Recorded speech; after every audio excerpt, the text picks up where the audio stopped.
Hello दोस्तों, स्वागत है आप सभी का स्टडी नॉन स्टॉप चैनल पर। दोस्तों, आज के वीडियो में हम लोग यूपी जीके के 40 मोस्ट इंपॉर्टेंट क्वेश्चन डिस्कस करेंगे और ये क्वेश्चंस आपके लिए बेहद महत्वपूर्ण होंगे। अगर आप किसी भी यूपी गवर्नमेंट एग्जाम की तैयारी कर रहे हैं, चाहे वो यूपी लेखपाल की तैयारी कर रहे हो या फिर यूपी कांस्टेबल की या किसी अन्य यूपी गवर्नमेंट एग्जाम की तैयारी कर रहे हो, तो ये वीडियो आपके लिए काफ़ी इंपॉर्टेंट होने वाला है। तो वीडियो को लास्ट तक देखिएगा और अगर आपको वीडियो अच्छा लगे तो लाइक और शेयर जरूर करिएगा। और दोस्तों, अगर इसका पीडीएफ चाहिए होगा तो इसके लिए आपको वीडियो के डिस्क्रिप्शन में हमारे टेलीग्राम चैनल का लिंक मिल जाएगा, जहां से आपको इसकी पीडीएफ मिल जाएगी। तो दोस्तों, आइए शुरू करते हैं। तो दोस्तों, पहला क्वेश्चन है, संपूर्णानंद कारागार प्रशिक्षण संस्थान कहाँ स्थित है? तो संपूर्णानंद कारागार प्रशिक्षण संस्थान ये कहाँ पे है? तो ये है आपका लखनऊ में। सी ऑप्शन इसका राइट आंसर हो जाएगा। ये कारागार प्रशिक्षण संस्थान है, जेल ट्रेनिंग इंस्टीट्यूट, और इसकी स्थापना हुई थी 1940 में। 1940 में इसकी स्थापना हुई थी। और अगर हम बात करते हैं आदर्श कारागार, प्रदेश के आदर्श कारागार की बात करते हैं, तो ये भी आपका कहाँ पे हो जाता है? आदर्श कारागार भी कहाँ पे है? लखनऊ में। फिर अगला क्वेश्चन है, प्रदेश का पहला केंद्रीय कारागार कहाँ पे है? तो पहला सेंट्रल जेल ये कहाँ पे है प्रदेश का? तो ये है बरेली में। ऑप्शन ए इसका राइट आंसर हो जाएगा, बरेली। और अगर हम बात करते हैं केंद्रीय कारागार की, तो यूपी में जो है 5 केंद्रीय कारागार हैं। 5 केंद्रीय कारागार हैं यूपी में। कहाँ कहाँ पे हैं? तो ये आपका हो जाता है बरेली में पहला, और इसके अलावा आगरा, बरेली, आगरा, वाराणसी, और इसके अलावा फतेहगढ़ और नैनी। ये 5 जो है केंद्रीय कारागार यूपी में हो जाते हैं। फिर अगला क्वेश्चन है, उत्तर प्रदेश में जमींदारी उन्मूलन कानून 1950 कब लागू हुआ? तो जमींदारी उन्मूलन कानून, जो कि भूमि सुधारों से संबंधित एक महत्वपूर्ण कदम था, ये कानून पारित हुआ था 1950 में और लागू हुआ था 1 जुलाई 1952 से। तो यहाँ पे बी ऑप्शन इसका राइट आंसर हो जाएगा, 1952। और इसके अलावा आप याद रखिएगा भूदान आंदोलन, इसकी शुरुआत जो है कब से हुई थी? 1951 से, आचार्य विनोबा भावे के द्वारा। विनोबा भावे, इन्होंने भूदान आंदोलन की शुरुआत की थी। सबसे पहले इसकी शुरुआत कहाँ से हुई? तो आंध्र प्रदेश के पोचमपल्ली गांव से। आंध्र प्रदेश के पोचमपल्ली गांव, हालांकि अब ये जो है तेलंगाना में पड़ता है, तो यहाँ से जो है सबसे पहले शुरुआत हुई थी, तो याद रखिएगा इसको। फिर अगला है, उत्तर प्रदेश में पंचायतों में महिला आरक्षण कितने प्रतिशत है? तो पंचायती राज व्यवस्था की बात करते हैं, तो स्वतंत्रता के बाद जो है सबसे पहले बलवंत राय मेहता समिति के द्वारा पंचायती राज व्यवस्था की सिफारिश की गई थी, और इसके द्वारा त्रिस्तरीय पंचायती राज व्यवस्था की सिफारिश की गई थी। तो ये जो है समिति का गठन हुआ था 1957 में, और 1957 में ही इसने अपना रिपोर्ट दिया था। इसके बाद जो है 2 अक्टूबर 1959 को सबसे पहले राजस्थान के नागौर जिले से पंचायती राज व्यवस्था की शुरुआत हुई थी, लेकिन इसको संवैधानिक दर्जा जो है नहीं प्राप्त था। संवैधानिक दर्जा जो है कब से प्राप्त हुआ? तो 73वें संविधान संशोधन से। 73वें संविधान संशोधन जो कि 1992 में पारित हुआ था, और ये कानून जो है लागू हुआ था 1993 में। 24 अप्रैल 1993 को ये कानून लागू हुआ था, तो इसीलिए 24 अप्रैल को जो है पंचायती राज दिवस के रूप में हम लोग मनाते हैं। तो भारत में अगर पूछा जाए पंचायती राज व्यवस्था की शुरुआत कब से हुई, तो 24 अप्रैल 1993 इसका राइट आंसर हो जाएगा। और सबसे पहले इसकी शुरुआत जो है मध्य प्रदेश में ये कानून सबसे पहले लागू हुआ था। सबसे पहले कहाँ? सबसे पहले मध्य प्रदेश में। और अगर बात करते हैं यूपी की, तो यूपी में जो है ये कानून लागू हुआ था 22 अप्रैल 1995 से जो है ये कानून यूपी में लागू हुआ था। यहाँ पे क्वेश्चन क्या पूछा गया? महिला आरक्षण कितने प्रतिशत है? तो इसमें जो है आरक्षण दिया गया है महिलाओं को 33%। डी ऑप्शन इसका राइट आंसर हो जाएगा। और पंचायती राज व्यवस्था ये जो है किस अनुच्छेद में इसका उल्लेख है? तो अनुच्छेद 40 में जो है इसका उल्लेख है, और इसके अलावा अनुच्छेद 243 में भी इसका उल्लेख है। फिर अगला क्वेश्चन है, सर्वाधिक विधानसभा सीटों वाला जिला कौन सा है? तो सर्वाधिक विधानसभा सीटों वाला जिला कौन सा है? तो सबसे ज़्यादा विधानसभा सीटें हैं प्रयागराज में, तो बी ऑप्शन इसका राइट आंसर होगा प्रयागराज। यहाँ पे विधानसभा की 12 सीटें हैं। और सबसे कम विधानसभा सीटें कहाँ पे हैं? सबसे कम विधानसभा सीटें हो जाती हैं श्रावस्ती में, तो इसको भी याद रखेंगे। और प्रयागराज जो है सबसे अधिक जनसंख्या वाला जिला भी हो जाता है। फिर अगला क्वेश्चन है, उत्तर प्रदेश विधान परिषद की स्थापना कब हुई थी? तो उत्तर प्रदेश विधान परिषद की स्थापना कब हुई थी? 1937 में। ये ऑप्शन इसका राइट आंसर होगा 1937। और इस समय जो है कुंवर मानवेंद्र सिंह जो है इसके सभापति हैं। वर्तमान में विधान परिषद के सभापति कौन है? सभापति वर्तमान में है कुंवर मानवेंद्र सिंह, तो ये भी याद रखेंगे। फिर अगला क्वेश्चन है, उत्तराखंड बनने से पूर्व राज्य में कितनी विधानसभा सीटों की संख्या थी? तो उत्तराखंड बनने से पूर्व जो है विधानसभा सीटों की संख्या पूछी गई है। उत्तराखंड की बात करते हैं तो इसकी स्थापना कब हुई थी? उत्तराखंड कब बना था? तो 9 नवंबर सन 2000 को यूपी के 13 जिलों को अलग करके उत्तराखंड की स्थापना हुई थी। और उत्तराखंड बनने से पहले उत्तर प्रदेश में जो है विधानसभा सीटों की संख्या 425 थी, तो यहाँ पे बी ऑप्शन इसका राइट आंसर होगा 425। वर्तमान में कितनी है उत्तर प्रदेश में? तो वर्तमान में विधानसभा सीटों की बात करते हैं तो 403 है। फिर अगला है, उत्तर प्रदेश में राज्यसभा सीटों की संख्या कितनी है? तो राज्यसभा की बात करते हैं, राज्यसभा में कितनी सीटों की संख्या है? तो राज्यसभा में 31। और लोकसभा की बात करते हैं तो लोकसभा में कितने हैं? तो लोकसभा में 80 हैं। और विधान परिषद की बात करेंगे, विधान परिषद, तो विधान परिषद में जो है 100 हो जाती हैं। और विधानसभा में 403 जो है ये हो जाते हैं विधानसभा में। तो यहाँ पे राइट आंसर क्या हो जाएगा? राज्यसभा सीटों की संख्या कितनी है? 31। डी ऑप्शन इसका राइट आंसर होगा।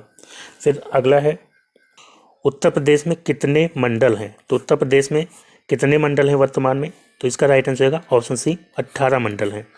टोटल उत्तर प्रदेश में मंडलों की संख्या 18 है। और जिलों की बात करते हैं, कितने जिले हैं? तो जिले हैं 75। तहसील कितनी है? तो तहसील है 350। और इसके अलावा अगर हम बात करते हैं ब्लॉक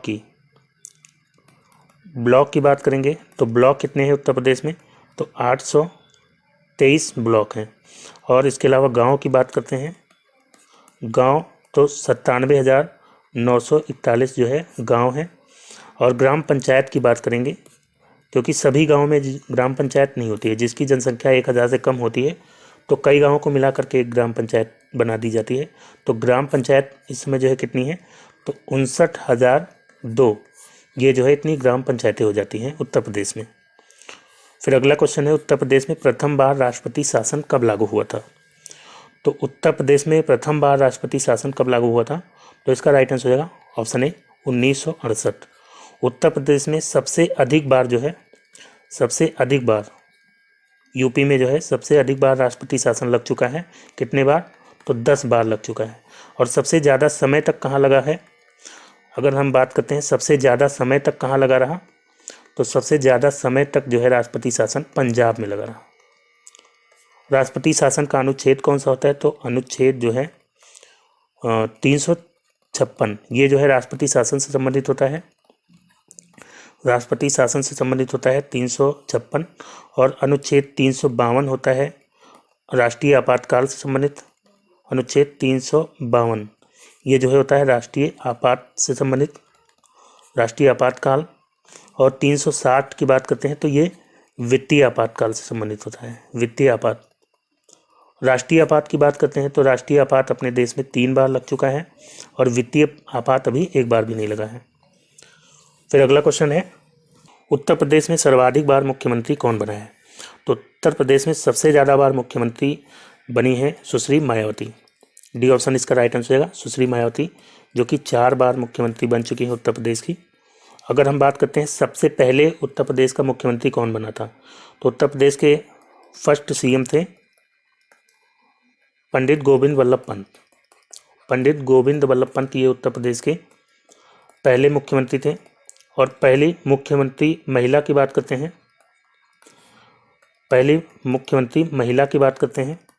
तो पहली महिला मुख्यमंत्री बनी थी सुचेता कृपलानी। सुचेता कृपलानी ये जो है पहली महिला मुख्यमंत्री थी उत्तर प्रदेश की।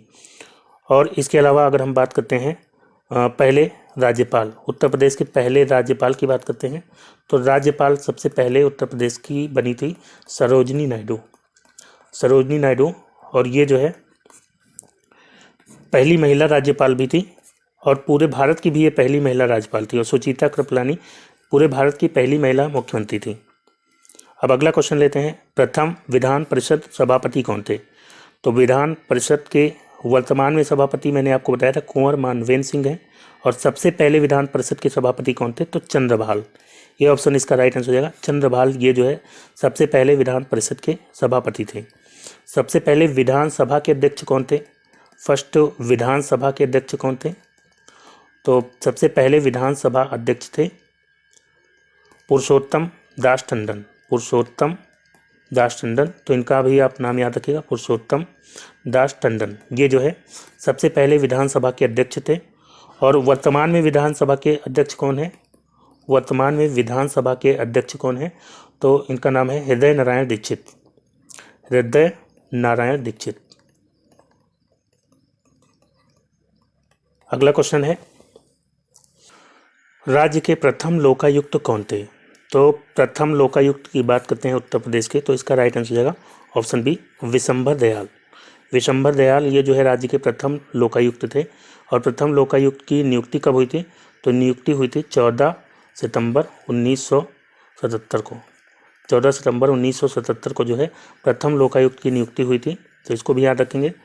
फिर अगला क्वेश्चन है, राज्य में मानवाधिकार आयोग का गठन कब हुआ था? तो राज्य में मानवाधिकार आयोग का गठन कब हुआ था? तो इसका राइट आंसर हो जाएगा ऑप्शन ए, 2002। 7 अक्टूबर 2002। 7 अक्टूबर 2002 को जो है राज्य मानवाधिकार आयोग का गठन हुआ था। इसके अलावा याद रखिएगा राज्य सूचना आयोग।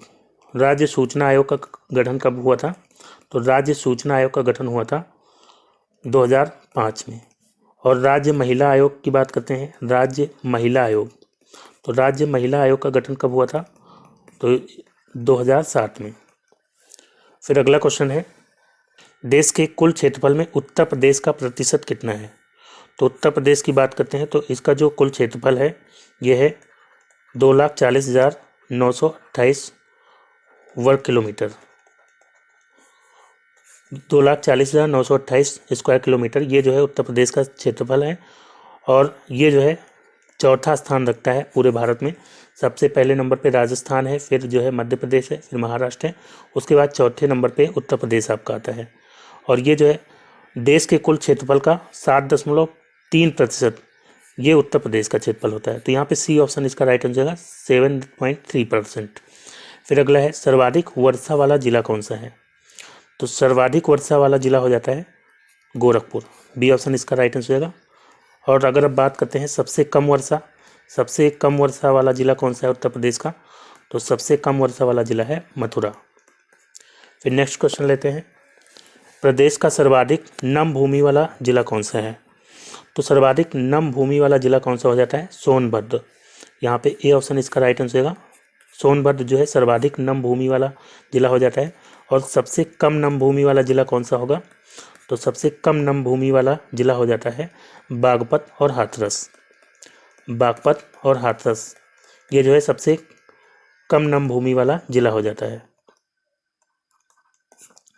फिर अगला क्वेश्चन है, प्रदेश का सबसे दक्षिणी जिला कौन सा है?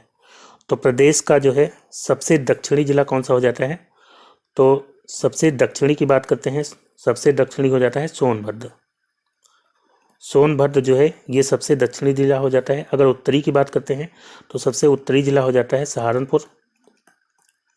सहारनपुर सबसे उत्तरी जिला हो जाता है। सबसे पूर्वी जिला तो सबसे ईस्टर्न जिला हो जाता है बलिया। बलिया सबसे पूर्वी जिला हो जाता है। और सबसे पश्चिमी जिला कौन सा हो जाता है? तो शामली जो है सबसे पश्चिमी जिला हो जाता है। तो यहाँ पे राइट आंसर क्या हो जाएगा? सबसे दक्षिणी सोनभद्र। बी ऑप्शन इसका राइट आंसर होगा। फिर नेक्स्ट क्वेश्चन है, प्रदेश के कितने जिले नेपाल से सीमा साझा करते हैं?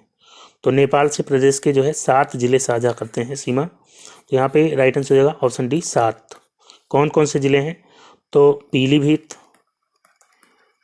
पीलीभीत जो है सबसे पहले, फिर जो है लखीमपुर खीरी,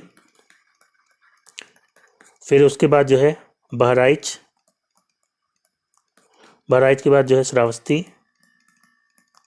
श्रावस्ती, फिर जो है बलरामपुर,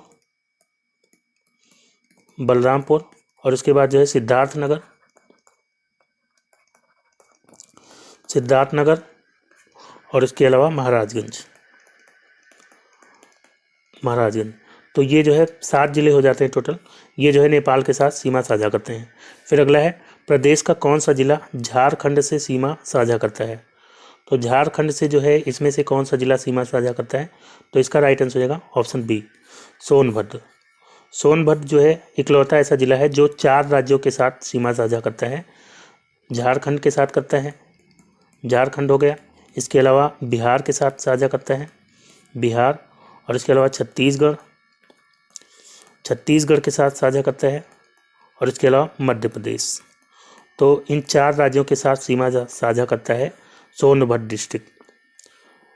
फिर अगला क्वेश्चन है राज्य की पूर्व से पश्चिम लंबाई कितनी है। तो राज्य की पूर्व से लेकर के पश्चिम तक लंबाई कितनी है, तो इसका राइट आंसर होगा ऑप्शन बी 650 किलोमीटर।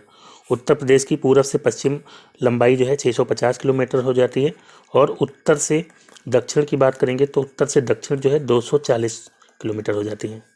फिर अगला क्वेश्चन है सर्वाधिक वन वाला जिला कौन सा है। तो सर्वाधिक वन वाला जिला कौन सा है, तो इसका राइट आंसर होगा ऑप्शन बी सोनभद्र। सोनभद्र जो है उत्तर प्रदेश में सर्वाधिक वन वाला जिला हो जाता है। उत्तर प्रदेश की बात करते हैं तो इसमें जो है पूरे देश का कुल वन प्रतिशत कितना है, तो कुल वन प्रतिशत की बात करते हैं, कुल वन परसेंटेज 6.88%। भारत में जितना वन है उसका 6.88% जो है उत्तर प्रदेश में वन पाया जाता है। और अगर हम बात करते हैं सबसे कम वन, सर्वाधिक वन तो हो जाता है सोनभद्र, और सबसे कम वन कहाँ पाया जाता है, सबसे कम तो ये हो जाता है संत रविदास नगर। संत रविदास नगर ये जिला जो है सबसे कम वन वाला क्षेत्र हो जाता है। फिर अगला है राज्य का प्रथम वन्य जीव विहार कौन सा है। तो प्रथम वन्य जीव विहार की बात करते हैं तो उत्तर प्रदेश का पहला वन्य जीव विहार है चंद्रप्रभा वन्य जीव विहार। ये कहाँ पे है, तो ये है चंदौली में। चंदौली में जो है उत्तर प्रदेश का पहला वन्य जीव विहार है चंद्रप्रभा नाम से, चंद्रप्रभा। और अगर हम बात करते हैं उत्तर प्रदेश का सबसे छोटा वन्य जीव विहार, सबसे छोटा, तो सबसे छोटा वन्य जीव विहार हो जाता है महावीर स्वामी वन्य जीव विहार। महावीर स्वामी वन्य जीव विहार ये जो है सबसे छोटा वन्य जीव विहार हो जाता है उत्तर प्रदेश का। और ये कहाँ पे है, तो ये है ललितपुर में, ललितपुर में है। सबसे बड़ा की बात करते हैं, सबसे बड़ा वन्य जीव विहार कौन सा है, तो हस्तिनापुर, हस्तिनापुर वन्य जीव विहार जो है ये सबसे बड़ा वन्य जीव विहार हो जाता है उत्तर प्रदेश का। ये कहाँ पे है, तो ये जो है 3 राज्यों में फैला हुआ है, 3 जिलों में फैला हुआ है, मेरठ और मुजफ्फरनगर, मुजफ्फरनगर और इसके अलावा मुरादाबाद। मुजफ्फरनगर, मेरठ और मुरादाबाद में जो है ये फैला हुआ है। फिर अगला क्वेश्चन है राज्य का प्रथम पक्षी विहार कौन सा है। तो पहला पक्षी विहार उत्तर प्रदेश का कौन सा है, तो इसका राइट आंसर हो जाएगा चंद्रशेखर आजाद पक्षी विहार नवाबगंज। ये ऑप्शन इसका राइट आंसर होगा चंद्रशेखर पक्षी विहार नवाबगंज, नवाबगंज उन्नाव। ये जो है उत्तर प्रदेश का पहला पक्षी विहार है। अगर हम बात करते हैं सबसे छोटा पक्षी विहार कौन सा है उत्तर प्रदेश का, तो सबसे छोटा पक्षी विहार हो जाता है पटना पक्षी विहार, पटना पक्षी विहार ये है एटा में। और सबसे बड़ा, अगर सबसे बड़ा की बात करते हैं तो सबसे बड़ा पक्षी विहार कौन सा हो जाता है, तो लाख बहोसी, लाख बहोसी पक्षी विहार ये जो है उत्तर प्रदेश का सबसे बड़ा पक्षी विहार हो जाता है। और ये कहाँ पे है, तो ये है कन्नौज में। फिर अगला क्वेश्चन है उत्तर प्रदेश में भारत की कुल जनसंख्या का कितने प्रतिशत निवास करती है। तो उत्तर प्रदेश में भारत की कुल जनसंख्या का अगर परसेंटेज की बात करते हैं तो 16.5% भारत की जनसंख्या का उत्तर प्रदेश में निवास करती है। तो यहाँ पे सी ऑप्शन इसका राइट आंसर हो जाएगा 16.5%। और कुल जनसंख्या उत्तर प्रदेश की कितनी है, तो कुल जनसंख्या की बात करते हैं तो ये हो जाती है 19,98,12,341। और अगर इसमें हम बात करते हैं पुरुषों की, तो पुरुषों का परसेंटेज है 52.9 2.9%। और महिलाओं की बात करते हैं तो महिलाओं का प्रतिशत हो जाता है 47.71%। फिर अगला है उत्तर प्रदेश की कितने प्रतिशत जनसंख्या गाँव में निवास करती है। तो उत्तर प्रदेश की कितने प्रतिशत जनसंख्या गाँव में निवास करती है, तो इसका राइट आंसर हो जाएगा ऑप्शन ए 77.7%। 77.7% जनसंख्या गाँव में निवास करती है और इसके अलावा 22.3% जो है शहरों में निवास करती है। 22.3% शहरी जनसंख्या है उत्तर प्रदेश में और 77.7% ग्रामीण जनसंख्या है। अगर हम बात करते हैं देश की कुल जनसंख्या का कितने प्रतिशत ग्रामीण जनसंख्या उत्तर प्रदेश में निवास करती है, तो 18.63% जो है देश की कुल ग्रामीण जनसंख्या का उत्तर प्रदेश में निवास करती है। और ये जो है उत्तर प्रदेश इसमें पहले नंबर पे है ग्रामीण जनसंख्या के मामले में। सबसे ज़्यादा ग्रामीण जनसंख्या उत्तर प्रदेश में निवास करती है। अगर हम बात करते हैं शहरी जनसंख्या की, तो ये ग्रामीण जनसंख्या का हो जाता है। शहरी जनसंख्या की बात करते हैं तो देश की जितनी शहरी जनसंख्या है टोटल, उसका जो है 11.79% जो है उत्तर प्रदेश में निवास करती है।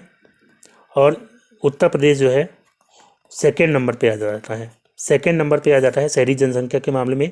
फर्स्ट नंबर पे कौन है, तो फर्स्ट नंबर पे महाराष्ट्र है। फिर अगला क्वेश्चन है उत्तर प्रदेश की जनसंख्या का घनत्व कितना है। तो उत्तर प्रदेश का जनसंख्या घनत्व ये है 829 व्यक्ति प्रति वर्ग किलोमीटर जो है उत्तर प्रदेश में रहते हैं। तो यहाँ पे राइट आंसर क्या हो जाएगा, ऑप्शन डी 829। और ये जो है जनसंख्या घनत्व के मामले में उत्तर प्रदेश की बात करते हैं तो चौथे नंबर पे है। उत्तर प्रदेश जो है चौथे नंबर पे है। पहले नंबर पे कौन है, तो पहले नंबर पे बिहार हो जाता है आपका, दूसरे नंबर पे पश्चिम बंगाल और तीसरे नंबर पे केरल हो जाता है और चौथे नंबर पे उत्तर प्रदेश हो जाता है। फिर अगला क्वेश्चन है उत्तर प्रदेश में लिंगानुपात कितना है। तो लिंगानुपात की बात करते हैं तो उत्तर प्रदेश में लिंगानुपात है 912। बी ऑप्शन इसका राइट आंसर होगा 912। अगर हम बात करते हैं 0 से 6 वर्ष 0 से 6 वर्ष आयु वर्ग का जो लिंगानुपात है वो कितना है, तो वो 902 हो जाता है। तो इसको याद रखेंगे। फिर अगला क्वेश्चन है उत्तर प्रदेश की कुल साक्षरता दर कितनी है। तो उत्तर प्रदेश की कुल साक्षरता दर की बात करते हैं तो ये हो जाता है 67.7%। ए ऑप्शन इसका राइट आंसर हो जाएगा 67.7%। अगर हम बात करते हैं पुरुषों की, तो पुरुषों की साक्षरता दर कितने प्रतिशत है, तो 77.30%। और महिलाओं की साक्षरता दर कितने प्रतिशत है, तो महिलाओं की हो जाती है 57.20%। फिर अगला है सर्वाधिक क्षेत्रफल वाला जिला कौन सा है। तो सर्वाधिक क्षेत्रफल वाला जिला कौन सा हो जाता है, सबसे ज़्यादा क्षेत्रफल है लखीमपुर खीरी का, सबसे बड़ा जिला हो जाता है क्षेत्रफल के मामले में। तो ये पहले नंबर पे है। अगर हम दूसरे नंबर पे बात करें तो दूसरे नंबर पे हो जाता है सोनभद्र और उसके बाद तीसरे नंबर पे बात करते हैं तो हरदोई जो है तीसरे नंबर पे है। फिर अगला क्वेश्चन है न्यूनतम क्षेत्रफल वाला जिला कौन सा है। तो अगर हम बात करते हैं सबसे कम क्षेत्रफल वाले जिलों की, तो सबसे पहले हो जाता है नंबर 1 पर हापुड़ का जो है सबसे कम क्षेत्रफल है उत्तर प्रदेश में। और दूसरे नंबर पे कौन सा है, तो दूसरे नंबर पे भदोही और तीसरे नंबर पे शामली। तो ये जो है 3 न्यूनतम क्षेत्रफल वाले जिले हैं, सबसे पहले हापुड़, फिर भदोही, फिर शामली। फिर अगला है सर्वाधिक जनसंख्या वाला जिला कौन सा है। तो सर्वाधिक जनसंख्या वाले जिलों की बात करते हैं तो सबसे ज़्यादा जनसंख्या प्रयागराज जिले की। और इसके बाद दूसरे नंबर की बात करेंगे तो दूसरे नंबर पे आ जाता है मुरादाबाद और तीसरे स्थान पे है गाजियाबाद। फिर अगला क्वेश्चन है न्यूनतम जनसंख्या वाला जिला कौन सा है। तो न्यूनतम जनसंख्या की बात करते हैं तो सबसे कम जनसंख्या किसकी है, तो सबसे कम जनसंख्या हो जाती है महोबा की। ऑप्शन सी इसका राइट आंसर हो जाएगा महोबा न्यूनतम जनसंख्या में पहले नंबर पे है। और दूसरे नंबर पे न्यूनतम जनसंख्या किसकी है, तो चित्रकूट जो है न्यूनतम जनसंख्या के मामले में दूसरे नंबर पे। और तीसरे नंबर पे कौन आ जाता है, तो हमीरपुर। फिर अगला है सर्वाधिक जनसंख्या घनत्व वाला जिला कौन सा है। तो सर्वाधिक जनसंख्या घनत्व वाला जिला कौन सा हो जाएगा, तो इसका राइट आंसर होगा ऑप्शन सी गाजियाबाद ये पहले नंबर पे हो जाएगा। दूसरे नंबर पे हो जाता है वाराणसी और तीसरे नंबर पे लखनऊ। तो जनसंख्या घनत्व की बात करते हैं तो सबसे ज़्यादा जनसंख्या घनत्व गाजियाबाद का है, फिर वाराणसी, फिर लखनऊ का है। फिर नेक्स्ट क्वेश्चन है सर्वाधिक साक्षरता वाला जिला कौन सा है? तो सर्वाधिक साक्षरता दर वाला जिला कौन सा हो जाएगा उत्तर प्रदेश का? तो इसका राइट आंसर आएगा ऑप्शन बी, गौतम बुद्ध नगर। गौतम बुद्ध नगर, इसकी साक्षरता दर सबसे ज़्यादा है। और दूसरे नंबर पे कौन है? तो दूसरे नंबर पे हो जाता है कानपुर नगर। कानपुर नगर हो जाता है दूसरे नंबर पे, और तीसरे नंबर पे हो जाता है औरैया। फिर अगला क्वेश्चन है न्यूनतम साक्षरता दर वाला जिला कौन सा है? तो न्यूनतम साक्षरता दर वाला जिला हो जाता है श्रावस्ती। ए ऑप्शन इसका राइट आंसर आएगा, श्रावस्ती। और दूसरे नंबर पे आ जाता है बहराइच। बहराइच जो है दूसरे नंबर पे हो जाता है, और तीसरे नंबर पे आ जाता है बलरामपुर। फिर अगला है सर्वाधिक पुरुष साक्षरता वाला जिला कौन सा है? तो पुरुष साक्षरता दर उत्तर प्रदेश में बात करते हैं तो सबसे ज़्यादा पुरुष साक्षरता दर है गौतम बुद्ध नगर में। बी ऑप्शन इसका राइट आंसर आएगा, गौतम बुद्ध नगर। और दूसरे नंबर पे है औरैया। दूसरे नंबर पे पुरुष साक्षरता के मामले में औरैया है, और तीसरे नंबर पे हो जाता है इटावा। फिर अगला है सर्वाधिक महिला साक्षरता वाला जिला कौन सा है? सर्वाधिक महिला साक्षरता वाला जिला हो जाता है कानपुर नगर। यहाँ पे ए ऑप्शन इसका राइट आंसर है, कानपुर नगर पहले नंबर पे है। दूसरे नंबर पे हो जाता है लखनऊ, और तीसरे नंबर पे हो जाता है आपका गौतम बुद्ध नगर। गौतम बुद्ध नगर। फिर अगला क्वेश्चन है सर्वाधिक लिंगानुपात वाला जिला कौन सा है? तो उत्तर प्रदेश में सर्वाधिक लिंगानुपात वाला जिला हो जाता है जौनपुर। यहाँ पे बी ऑप्शन इसका राइट आंसर आएगा, जौनपुर। यहाँ पे जो है लिंगानुपात क्या है, 1000 पे 1024 महिलाएं हैं। तो ये जो है सर्वाधिक लिंगानुपात वाला जिला हो जाता है। और नंबर 2 पे हो जाता है आजमगढ़। आजमगढ़ जो है लिंगानुपात के मामले में दूसरे नंबर पे, और तीसरे नंबर पे हो जाता है देवरिया। फिर अगला है न्यूनतम लिंगानुपात वाला जिला कौन सा है? तो न्यूनतम लिंगानुपात वाला जिला हो जाता है गौतम बुद्ध नगर। ये ऑप्शन यहाँ पे राइट आंसर आएगा, गौतम बुद्ध नगर। दूसरे नंबर पे लिंगानुपात कम किसकी है? बागपत की। और तीसरे नंबर पे हो जाता है हमीरपुर। तो दोस्तों आज का वीडियो यहीं पे समाप्त करता हूँ। वीडियो कैसा लगा आपको कमेंट करके जो बताइएगा। अगर आपको वीडियो अच्छा लगा हो तो लाइक और शेयर करना ना भूलिएगा। और जो दोस्त नए हैं चैनल पर, चैनल को सब्सक्राइब करके नोटिफिकेशन बेल को ऑन कर लीजिए, ताकि अगला वीडियो अपलोड होती है उसका नोटिफिकेशन आपको सबसे पहले मिल जाए। तो मिलते हैं नेक्स्ट वीडियो में, तब तक के लिए good bye and take care.